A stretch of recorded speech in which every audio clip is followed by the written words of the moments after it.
خیلی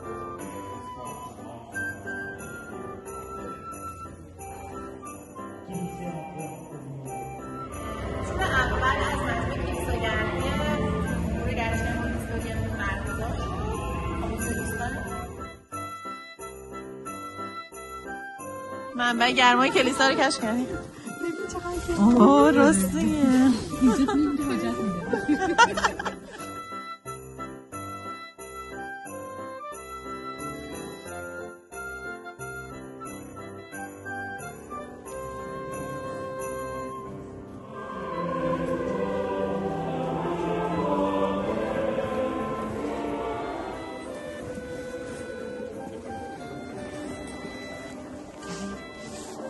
آرزوهاتو می‌نویسی؟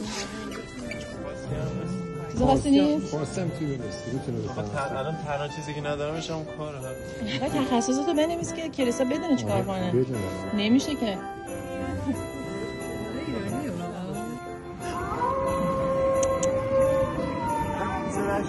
صدای رشت میاد؟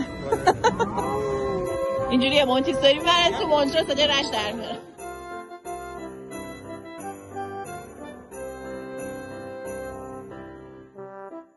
جمعیت نشون مونتیسوریا دارم میرم به سمت کلیسا در شورت.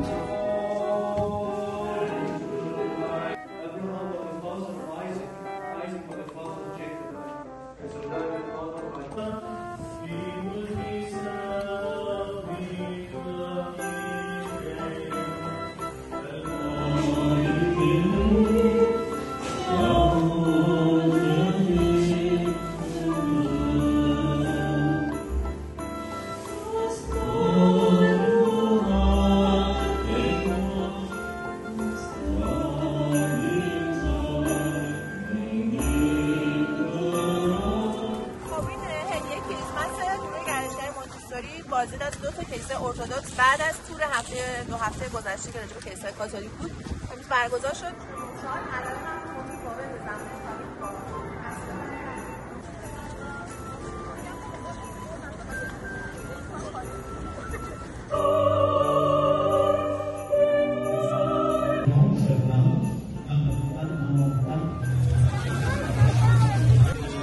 راست میگه بوی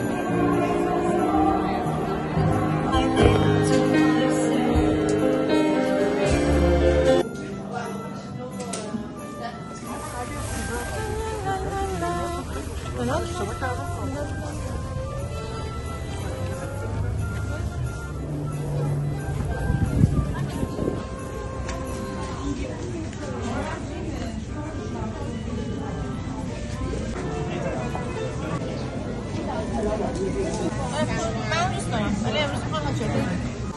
چرا بابا نمیدونم کجاست بابانه ولی پارسال من همینجا باشه اکسیر نمیدونم خیلی مشکله بابای